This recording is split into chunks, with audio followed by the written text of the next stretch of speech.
Good afternoon, 12th Business Max students. Today class differential equation. So 4th chapter நம்ம differential equation பார்த்துட்ருக்கோம். So already பார்த்தது என்னென்னா order பார்த்துருக்கோம், degree பார்த்துருக்கோம். சரியா? ஆர்டர்னால் உங்களுக்கு ஆல்ரெடி ரீகால் பண்ணிடுறேன், கவனிச்சிங்க. dy/dx இது first order, d²/dx², second order சொல்லுவாங்க, இது ஆர்டர் சொல்லுவாங்க. இதுக்கு பவர் என்ன இருக்குன்னு பார்க்கணும். 5 இருந்துச்சுன்னா இதுதான் டிகிரின்னு சொல்லுவாங்க. சரியா? இதுதான் டிகிரி சொல்லுவாங்க. ஆர்டர் டிகிரி இதை நம்ம அந்த கான்செப்ட் பார்த்தோம். அதில் வேரியபிள் செப்பரபிள் மெத்தட் அப்படின்னா வேரியபிள் செப்பரபிள், வேரியபிள்னால் எக்ஸ் ஒய் சொல்லுவாங்க. எக்ஸ் தனியாக ஒய் தனியாக பிரிச்சுக்கணும். ஓகேவா? அதை இன்டெக்ரல் பண்ணணும். சரியா? இதான் கான்செப்ட். நீங்கள் வேரியபிள் செப்பரபிள். லீனியர் இன் டிஃபரன்ஷியல் ஈக்குவேஷன் அப்படின்னா linear dy/dx plus py equal to q இந்த ஃபார்மேட்டில் இருக்கணும். சரிங்களா?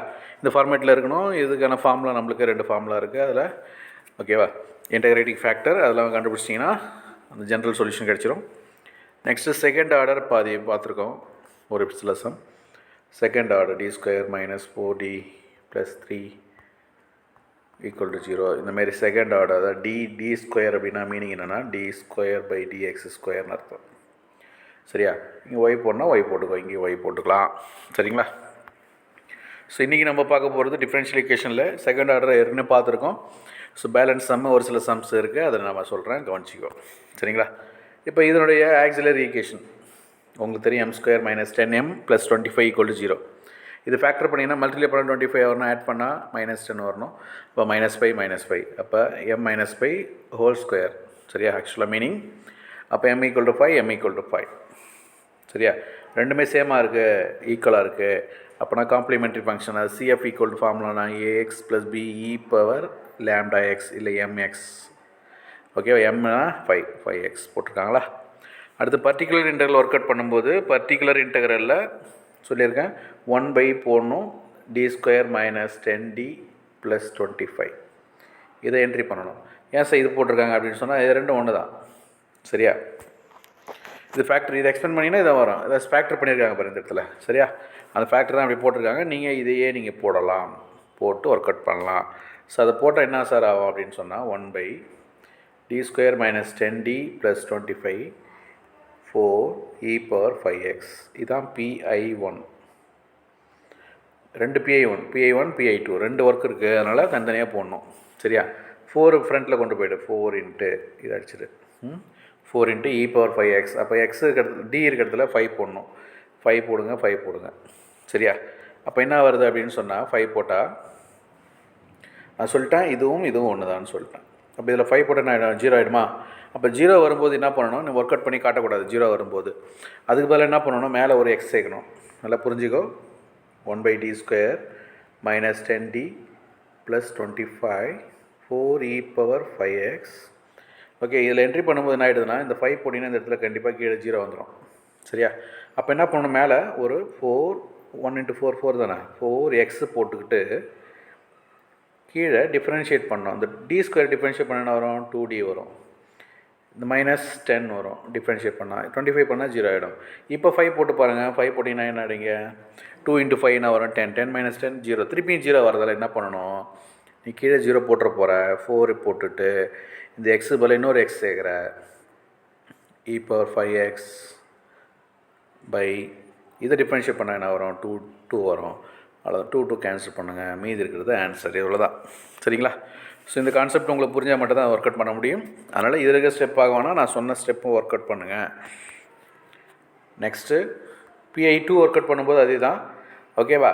பட் 5 தான் இருக்காங்க. PI2வில் பார்த்தீங்கன்னா வெறும் நம்பர் மட்டும்தான் இருக்கும், 5 மட்டும்தான் இருக்கு பாருங்க. சரியா? PI2 தான் 5 மட்டும்தான் இருக்குது. அதுக்கு என்ன பண்ணணும் அப்படின்னு சொன்னால் அடுத்த ஸ்டெப்பில் 5 மட்டும்தான் இருக்குது. 5 மட்டும் இருந்தால் ஒர்க் அவுட் பண்ண முடியாது. ஆனால் e பவரில் வரணும். அப்போ e⁻0x போட்டுக்கிறேன். e⁻0x வந்து e⁻0 1 ஆகிடும். ஸோ 1க்கு பதிலாக நான் அதை போட்டுக்கிறேன். அவ்வளோதான். அப்போ எங்கெல்லாம் டி இருக்காங்களாம் 0 போடுங்க. அவ்வளோதான். 0 போட்டிங்கன்னா ஆகிடும் 5² 25 1/5 ஆகிடும். இது எல்லாத்தையும் y = CF + PI1 PI2 மூணையும் ஆட் பண்ணிங்கன்னா ஜென்ரல் சொல்யூஷன் கிடச்சிடும். சரிங்களா? இவ்வளோ தான். இதே கான்செப்ட் தான் எல்லா சம்லேயும் வரும். ஸோ இது 5 மார்க்கில் ரொம்ப முக்கியமான சம். எப்படி செகண்ட் டிகிரியை இதில் ஈக்குவல் பண்ணுறாங்க அப்படின்றது. இப்போ பார்த்தீங்கன்னா இது செகண்ட் டிகிரி ஈக்குவேஷன் எப்படி ஃபார்மேட் பண்ணுறாங்க அப்படின்றத நம்ம பார்க்க போகிறோம். இதில் பார்த்தீங்கன்னா QD கொடுத்துட்டாங்க, டிமாண்ட் கொடுத்துட்டாங்க, சப்ளை கொடுத்துட்டாங்க. ஓகேவா? Find the equilibrium price market clearance சொல்லியிருக்காங்க. ரெண்டு ஈக்குலிபிரியம்னா ரெண்டு ஈக்குவல்னு அர்த்தம். QD equal to QS. ரெண்டு ஈக்குவல் பண்ணுங்கள். ஈக்குவல் பண்ணிங்கன்னா ஈக்குவேஷன் என்ன வருதுன்னு பார்ப்போம் இந்த பக்கம். ஸோ இந்த மாதிரி வருது, d2p dp/dt -8p இதெல்லாம் வருது, -16. சரியா? இது பற்றினா நம்ம ஆக்சுவலாக d² மாதிரி இருக்குது. d2p + 2dp -8p = -16. அந்த p எல்லாம் காமனாக வெளியே எடுத்துருங்க. அப்போ d² வருமா? d² எடுத்துகிட்டு என்ன பண்ணணும்? m² பண்ணணும். ஆக்சிலரிகேஷனில் 2d 2m -8 = 0. அப்போ ஃபேக்டர் பண்ணிங்கன்னா m வந்து டிஃப்ரெண்ட்டாக வரதால் ae power λ1x ae power m1xன்னு போடுவோம். நம்ம be பவர் m2xன்னு போடுவோம். அதை m1க்கு பதிலாக -4, m2க்கு பதிலாக 2 போடுவாங்க. ஓகேவா? ஸோ இங்கே t யூஸ் பண்ணணும். எக்ஸுக்கு பதிலாக என்ன பண்ணணும்? t யூஸ் பண்ணணும். மைண்டில் வச்சுக்கோ. ஏன்னா கொஷனில் t இருக்குது. நம்ம இதுக்கு முன்னாடி கொஷனில் என்ன பார்த்தோம்? d²y/dx² பார்த்தோம். அப்போ x இருக்கிறதுல என்ன இருக்குது? t இருக்குது. y இருக்கிறதுல என்ன இருக்குது? p இருக்குது. இதுதான் கான்செப்ட். இந்த இடத்துல அந்த மைண்டில் வச்சிட்டிங்கன்னா இது ஒர்க் அவுட் பண்ணிடலாம் ஈஸியாக. அடுத்து பர்டிகுலர் இன்டர்வல் ஒர்க் அவுட் பண்ணும்போது 1/8 போடுறீங்க. இதில் -16 மட்டும்தான் இருக்குது. அப்போ என்ன பண்ணணும்? e பவர் 0x d இருக்கிறதுல 0 போடுங்க. -8 கேன்சல் பண்ணிங்கன்னா 2 வருது. அப்போ p = அதான் அங்கே ஃபார்முலாவில் y = போடுவோம். இந்த சம்மில் பொறுத்த வரைக்கும் yக்கு பதில் என்ன இருக்குது? p இருக்குது. CF + p ரெண்டு ஆட் பண்ணிங்கன்னா ஆன்சர் வந்துடும். ஸோ ரொம்ப ஈஸியான சம், அது தெளிவாக பாருங்கள். இதில் இருக்க சம்ஸ்லாம் ஒர்க் அவுட் பண்ணுங்கள். 8th சம் மட்டும் நீங்கள் போட தேவையில்லை, நான் போட்டு காட்டுறேன். சரிங்களா? மற்ற எல்லா சம்மும் நீங்கள் ஒர்க் அவுட் பண்ணலாம் ஈஸியாக. கேர்ஃபுல்லாக செய்யுங்க. Next homogeneous differential equation. ஓகேவா? புது சாப்டர், புது எக்ஸசைஸ் இது. ஹோமோஜினியஸ் மட்டும்தான் பெண்டிங் இருக்குது. ஓகேவா? அது ரொம்ப கொஞ்சம் கஷ்டமாக தான் தெரியும், பட் ஆனால் ஒர்க் அவுட் பண்ணி ப்ராக்டிஸ் பண்ணிங்கன்னா ரொம்ப ஈஸியாக இருக்கும். ஸோ ஹோமோஜினியஸ்னால் என்ன அப்படின்னா d/x = இருக்கணும். மேலே f(x) கீழே ஒரு ஃபங்க்ஷன். ஓகேவா? மேலேயும் கீழேயும் சேம் ஒர்க் பண்ணிங்கன்னா இப்போ x இருக்கிற இடத்துல tx போடணும், y இருக்கிற இடத்துல ty போடணும். இந்த tt கேன்சல் ஆகிடும். இதுதான் ஹோமோஜினியஸ்னு சொல்லுவாங்க. அந்த மாதிரி ஒர்க் அவுட் பண்ணி வந்துச்சுன்னா அது ஹோமோஜினியஸ் சொல்லுவோம். ஹோமோஜினியஸ்னால் அதுக்கான கண்டிஷன் வேறு இருக்கும். அதை அப்ளை பண்ண கற்றுக்கணும். சரி, இந்த கான்செப்ட் தான் இருக்கும். சரியா? பார்ப்போம். சம் பார்க்கும்போது உங்களுக்கு புரியும், கவனிங்க. ஸோ டிஃபரன்ஷியல் ஈக்குவேஷன் சொல்லிட்டாங்க. இது 3 மெத்தட் நம்மளுக்கு தெரியும். வேரியபிள் செப்பரபிளான்னு பார்க்கணும். வாய்ப்பே கிடையாது. தனித்தனியாக பிரிக்க வாய்ப்பே முடியாது இங்கே. சரியா? அப்போ என்ன பண்ணணும்? லீனியர் XYயை பார்க்கணும். அதுவும் முடியாது. சரியா? லீனியர் XYயும் வாய்ப்பு இல்லை. அப்போ வேறு மெத்தடு இல்லை. அடுத்த மெத்தடு ஹோமோஜினியஸ் தான். ஹோமோஜினியஸில் நம்ம போட்டாகணும். ஹோமோஜினியஸில் எப்படி சார் போடுறது அப்படின்னா, ஒன்றும் இல்லை, d/dx வர வைக்கணும். எப்படி சார் வர வைக்கிறது? இங்கே இருக்குது பார்த்தீங்களா, இந்த y இந்த மட்டும் வச்சுக்கோ, இது அந்த கொண்டு போயிடுங்க. சரியா? -y² dx. அப்போ dy இந்த dx கீழே கொண்டு வந்துடுங்க. இதை கீழே இங்கே கொண்டு வந்துடுங்க. சரியா? இப்போ பாருங்கள், d/dx வந்துச்சா? d/dx வந்துச்சு. ஓகேவா? மேலே y கீழே x எல்லாமே இருக்குது, கலந்துருக்கு. இப்போ என்ன பண்ணணும்? இந்த மாதிரி இருந்துச்சுன்னா இது ஹோமோஜினியஸ் ஈக்குவேஷன். எப்படி சார் சொல்கிறீங்க ஹோமோஜினியஸ்னால்? இந்த y இருக்கிறதுல ty போடுங்க. ty போட்டு என்ன வேணும்? t² y² வரும். கீழே இந்த இடத்துல tx போடுங்க, ty போடுங்க, ப்ளஸ் t² x². ஒன்றும் இல்லை, x² இருக்கிறதுல t² x² போட போகிறேன். அப்போ இதில் காமனாக t இருக்கா? t², இங்கே t² இருக்கா? அப்போ t² காமனாக எடுத்துகிட்டு கேன்சல் பண்ணிவிடுங்க. சரியா? அப்போ அதே ஈக்குவேஷன் தான் திருப்பி வரும். அப்படி வந்துச்சுன்னா தான் அது ஹோமோஜினியஸ் ஈக்குவேஷன். ஸோ செக் பண்ணி பார்த்தீங்கன்னா உங்களுக்கு தெரியும். ஹோமோஜினியஸ் ஈக்குவேஷன் dy/dxன்னு வந்துச்சுன்னா y = vxன்னு போடணும். y = vx மைண்டில் வச்சுக்கோ. இதை டிஃப்ரென்ஷியேட் பண்ண என்ன வரும்? dy/dx = இதை vயை வச்சுக்கிட்டு எக்ஸை பண்ணோம், பியை வச்சுக்கிட்டு எக்ஸை பண்ணால் 1, எக்ஸை வச்சுட்டு விஏ பண்ணால் dv/dx. ஓகே, இதான் இங்கே போட்டிருப்பாங்க. ஓகேவா? அடுத்தது இதை போட்டிருக்காங்க. 1 பிகம்னா dy/dx 1 பிகம் பாருங்கள். 1 பாருங்கள் என்ன இருக்குது? dy/dx இருக்கா? அந்த dy/dx தூக்கிட்டு இதை போட்டுக்கலாமா? இதில் ஒய்யை தூக்கிட்டு என்ன போட்டுக்கலாம்? vx போட்டுக்க, அவ்வளோதான். ஸோ அந்த ஸ்டெப் வந்துடும். ஸோ dy/dx தூக்கிட்டு அதை போட்டுக்கிறாங்க. ஒய் இருக்க இடத்துல எல்லா இடத்துலையும் vxன்னு போட்டிருக்காங்க. சரியா? இந்த எக்ஸு காமனாக எடுத்துருங்க. x² காமனாக எடுத்து கேன்சல் பண்ணுங்கள். மீதி இருக்க ஸ்டெப் வரும். இப்போ வேரியபிள் செப்பரல் மெத்தட் யூஸ் பண்ண போகிறேன். எப்படி சார் அப்படின்னா, இதை மட்டும் வச்சுக்க, இந்த v அந்த கொண்டு போய்டுங்க. எல்சிஎம் பண்ணுங்கள். இந்த v+1 மேலே கொண்டு போய் v கூட மல்டிப்ளை பண்ணுங்கள். சரியா? இதில் v square 2v square minus v வரும். அந்த மைனஸ் காமன் வேல்யூ எடுத்திருப்பாங்க இந்த இடத்துல. ஓகேவா? அப்போ dv dxலாம் தனியாக கொண்டு போகணும். அப்போ dx கொண்டு போகணும் சார் அப்படின்னா இந்த dx மேலே கொண்டு போய்ட்டு x கீழே கொண்டு வந்துடு. இந்த பக்கம் போவேன் dx பை எக்ஸு. அப்போ இந்த v எல்லாம் இந்த கொண்டு போய்டுங்க. சரியா? இப்போ அது ஸ்டெப் பார்த்தீங்கன்னா உங்களுக்கு புரியும். இங்கே பாருங்கள், வியில் ஒன் சைடு எக்ஸில் ஒன் சைடு வந்துச்சு. சரியா? நோட்டில் எழுதுங்க. நோட்டில் எழுதி அதை ஃபுல்லாக பாருங்கள், எப்படி இந்த பக்கம் வந்திருக்கு அந்த பக்கம் போயிருக்கு அப்படின்றத பார்த்தீங்கன்னா புரியல அப்படின்னா நோட் பண்ணி எனக்கு சொல்லுங்கள். இதில் எல்சிஎம் பண்ணுங்கள். இது எப்படி இது 1+vயை இந்த கீழே இருக்கிறதுக்கு ஏற்ற மாதிரி ஒர்க் அவுட் பண்ணியிருக்காங்க. எப்படி பண்ணியிருக்காங்க அப்படின்னா 1+vயை 1+2v -vன்னு பிரிச்சுருக்காங்க. சரியா? இது பிரிக்கும்போது 1+2v பை இது போட்டுக்கோ, v பை இது போட்டுக்கோ. அதுக்காக தான் அது பிரிச்சுருக்காங்க. எதுக்கு சார்? அது கேன்சல் ஆகிறதுக்காக. இப்போது கீழே போட்டிங்கன்னா என்ன ஆகிடும்? அது v மட்டும்தான் வரும். இதுவும் கேன்சல் ஆகிடும், v மட்டும்தான் வரும். அடுத்து இங்கே போடும்போது இதுவும் vயும் கேன்சல் ஆகிடும், இது மட்டும்தான் வரும். வந்துச்சா? சரியா? நடுவில் மைனஸ் இருக்கும். இந்த பக்கம் மைனஸ் dx இன்டெகிரேட்டிங் பண்ண, ஏன்னா vலாம் ஒன் சைடு வந்துச்சு, எக்ஸ்லாம் ஒன் சைடு வந்துச்சு. இன்டெகிரேட் பண்ணுங்கள். 1/v பண்ணால் log v. இது கீழே இருக்குது டிஃபரன்ஷியேட் பண்ணால் மேலே இது வருதா பாருங்கள். 1 பண்ணால் 0, 2v பண்ணால் 2 வரும். 2 வரல, அதனால் அந்த 1/2 கீழே போட்டுக்கோ. வரலன்னா அது 1/2 கீழே போட்டு லாக் போட்டு கீழே இருக்க வேல்யூ போடுறேன். ஸோ எப்பயுமே கீழே இருக்க வேல்யூ டிஃபரன்ஷியேட் பண்ணி மேலே இருக்க வேல்யூ கிடச்சிதுன்னா லாக் போட்டு கீழே இருக்க வேல்யூ போடணும். ஆனால் இங்கே 2 மிஸ் ஆகிறதால அது 1/2ன்னு போட்டுக்கிறாங்க. சரியா? இங்கே log 1/x எல்லாமே லாக் இருந்தால் log c போட்டுக்கோ. இது பார்த்தீங்கன்னா மைனஸ் இருக்குது, அதனால் டிவிஷன் போடுறீங்க. சரியா? இந்த 1/2 முன்னாடி இருக்கிறதால இந்த 1/2 பவராக போகும்போது என்ன ஆகிடும்னா ரூட்டாக மாறிடும். கீழே ரூட் போட்டிருக்காங்களா? சரி, இது log c log x இருக்கா, அது c/xன்னு போட்டுக்கோங்க. ஓகே, இங்கே c/x போட்டிங்க. கடைசியில் v இருக்கிற இடத்துல v பதிலாக y/x போடணும். என்ன காரணம்னா y ஈக்குவல்னா போட்டிங்கன்னா vxன்னு போட்டிங்க. அப்போ v ஈக்குவல்னா வரும், இந்த x கீழே வந்துடும், y/xன்னு போடணும்.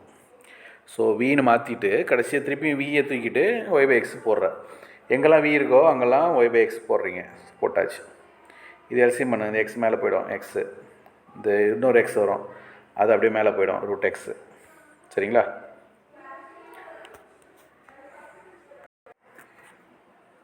இது பார்த்தீங்கன்னா v எக்ஸ் எல்சிஎம் பண்ணால் எக்ஸு மேலே போயிடும். ஓகேவா? கீழே ஒரு இப்படி வரும், √x + 2y / √xன்னு வரும். அந்த √x மேலே போயிடும். சரியா? இந்த √x மேலே போச்சுன்னா கீழே ஒரு எக்ஸ் வரும், கீழே எக்ஸ் வரும். அந்த எக்ஸு கீழே வந்துடும். இந்த எக்ஸு கீழே வந்துச்சு. கீழே வந்துச்சுன்னா இந்த எக்ஸும் இந்த பக்கம் ஒரு எக்ஸ் இருக்கும், அந்த எக்ஸும் கேன்சல் பண்ணிவிடுங்க. மேலே ஒரு √x மேலே போயிடும், கீழே இருக்க வெளியே பாருங்கள். ரெண்டு பக்கமும் ஸ்கொயர் பண்ணுங்கள். y² வரும், எக்ஸ் ரூட் கேன்சல் ஆகிடும், ரூட் கேன்சல் ஆகிடும். இந்த பக்கம் c² வரும். c² ஏன் சார் கேன்னு மாற்றிருக்காங்க? அது ஒரு கான்ஸ்டன்ட், இது ஒரு கான்ஸ்டன்ட். நம்ம பேர் வச்சுக்கலாம், எது வேணாலும் கேன்னு வச்சுக்கலாம். சரி, k = c² வச்சுருப்பாங்க. அப்போ ஈக்குவேஷன் முடிஞ்சிச்சு. சரியா? ஸோ இதே போல் தான் ஹோமோஜினியஸ் ஈக்குவேஷன். இது நார்மலாக பார்க்கும்போது தெரியுது இது ஹோமோஜினியஸ் ஈக்குவேஷன் தான். dx = x y எல்லாம் கலந்துருக்கு. இது வந்து ஹோமோஜினியஸ் தான். ஏன்னா இங்கே tx - ty போடுறீங்க, கீழே tx + ty. t காமன் எடுத்து மேலே கீழேயும் கேன்சல் பண்ணிங்கன்னா அதே ஈக்குவேஷன் திருப்பி கிடைக்குது. அப்போ கண்டிப்பாக இது ஹோமோஜினியஸ் ஈக்குவேஷன். ஒய்க்கு பதில் என்ன பண்ணணும்? vx போடணும். இது டிஃபரன்ஷியேட் பண்ணுங்கள். dx வியை வச்சுக்கிட்டு எக்ஸை பண்ணுங்கள் 1, எக்ஸை வச்சுட்டு ஒய்யை பண்ண வியை பண்ணால் dv/dx. ஓகே, நல்லா பார்த்துக்கோ. கொஷின் அண்டர்ஸ்டாண்ட் பண்ணுங்கள். இது dy/dx, இதுவும் dv/dx. இது ரெண்டும் ஈக்குவல் பண்ணுங்கள். அவ்வளோதான், இதுதான் கான்செப்ட். சரியா? ஒய் இருக்கிற இடத்துல vx போடு, இவ்வளோதான்.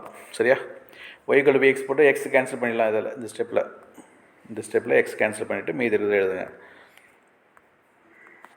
சரியா? அப்போ மீதி இது வருது. அப்போ இந்த v இந்த பக்கம் இருக்கக்கூடாது, அந்த போய்ட்டு -v. எல்சிஎம் பண்ணுங்கள். மேலே கொண்டு போய் மல்டிப்ளை பண்ணி எல்சிஎம் பண்ணுங்கள், கேன்சல் பண்ணுங்கள். கேன்சல் பண்ணிட்டு v எல்லாம் ஒன் சைடு, எக்ஸ் எல்லாம் ஒன் சைடு. சரியா? கீழே இருக்கிறது டிஃபரன்ஷியேட் பண்ண 2v, இங்கே 2 வரணும். அப்போ மேலே 2ஆல் மல்டிப்ளை பண்ணுங்கள். அப்போ தான் என்னென்னா 2 வரும் + 2v வரும் மேலே. வந்துச்சா பாருங்கள். இந்த பக்கம் பண்ணிங்கன்னா இந்த பக்கம் ஒரு 2 போடணுமா இல்லையா? ரெண்டு பக்கமுமே போடணும். அப்போ ரெண்டு பக்கம் 2 போட்டுக்கோ. இப்போ கீழே டிஃபரன்ஷியேட் பண்ணால் மேலே வருதா பாருங்கள், வருது. அப்போ லாக் போட்டு கீழே இருக்க வேல்யூ போடுறேன். இங்கேயும் லாக் போட்டு கீழே இருக்க வேல்யூ போடுறேன், log c. சரியா? எல்லா இடத்துலையும் லாகை தூக்கிடும்போது என்ன ஆகும்னா இந்த பக்கம் லாக், இந்த பக்கம் c இருக்கா, c, இந்த மைனஸ் இருக்கா, மைனஸ் இந்த 2 பவர் மேலே போயிடும், log எக்ஸ் ஸ்கொயர்னு வந்துடும். அப்போ இது சி பை எக்ஸ் ஸ்கொயர் தானே லாக், இது மைனஸில் இருந்தால் சி பை எக்ஸ் ஸ்கொயர். அப்போ இந்த பக்கம் லாகும் அந்த பக்கம் இருக்க லாகும் கேன்சல் பண்ணுங்கள், இந்த ஆன்சர் வந்துடும். சரியா? அந்த ஆன்சர் பாருங்கள் எப்படி இருக்குன்னு. இந்த மாதிரி வந்து நிற்கிது. கடைசியில் வி இருக்கக்கூடாதுன்னு சொல்லியிருக்கேன். வியை தூக்கிட்டு என்ன போடணும், ஒய் பை எக்ஸ் போடணும். இந்த எக்ஸ் ஸ்கொயர் மேலே கொண்டு போய்க்கிறாங்க. அப்போ ஒய் பை எக்ஸ் போடுங்க, என்ட்ரி பண்ணிட்டு எல்லாத்தையும் எல்சிஎம் பண்ணி கேன்சல் பண்ணிங்கன்னா இந்த பக்கம் சி மட்டும் வரும், இந்த பக்கம் வேல்யூ வந்துடும். சரியா? எக்ஸில் எல்சிஎம் பண்ணுவீங்க. ஓகே, எல்சிஎம் பண்ண தெரியல, அந்த ஸ்டெப் புரியல சார் நடத்துங்க அப்படின்னு சொல்லுங்கள், நடத்தி கொடுக்குறேன். சேம் ஒர்க் இதே போல் தான். டிஒய் பை எக்ஸ் ஒன் சைடை கொண்டு வரணும். அப்போ டிஒய் பை இந்த எக்ஸ் டிஎக்ஸை கொண்டு போய் இதை அங்கே கொண்டு போயிடும், கீழே வந்துருச்சு. இது ஹோமோஜினியஸ் கண்டிப்பாக. ஒய்க்கு பதில் விஎக்ஸ் அதே கான்செப்ட் தான், அதே அப்ளை பண்ணுற. சரியா? அடுத்த ஸ்டெப் பாருங்கள். ஸோ இந்த வி தான் கொஞ்சம் கன்ஃபியூஸ் ஆகும், கேர்ஃபுல்லாக செய்யுங்க. எல்சிஎம் பண்ணுற ஒர்க் தான். எல்சிஎம் பண்ணிட்டு மேலே இதுமாரி கான்செப்ட் வரணும். அப்போ டிவியில் மேலே கொண்டு போகணும். அப்போ இது மேலே கொண்டு போ, இது கீழே கொண்டு வா, இந்த டிஎக்ஸ் வந்து கொண்டு போய்டும், எக்ஸு கீழே வந்துடும். சரியா? ஸோ மேலே கொண்டு வரது கீழே கொண்டு வரது இதுதான் கான்செப்ட். இது இடத்துல புரிஞ்சுது, நான் உங்களுக்கு ஈஸியாக அண்டர்ஸ்டாண்ட் பண்ண முடியும். சரியா? இங்கே 3v ஸ்கொயர் வருது. அப்போ வியை தூக்கிட்டு அந்த பக்கம் கொண்டு போய்ட்டு மேலே கொண்டு போயிட்டாங்க பாரு. கீழே இருக்கிறது டிஃபரன்ஷியேட் பண்ணால் மேலே இருக்கிறது வருது. ஓகே, அப்போ லாக் போட்டு கீழே இருக்க வேல்யூ போட்டுக்கலாம். சரியா? இங்கே 3 log c.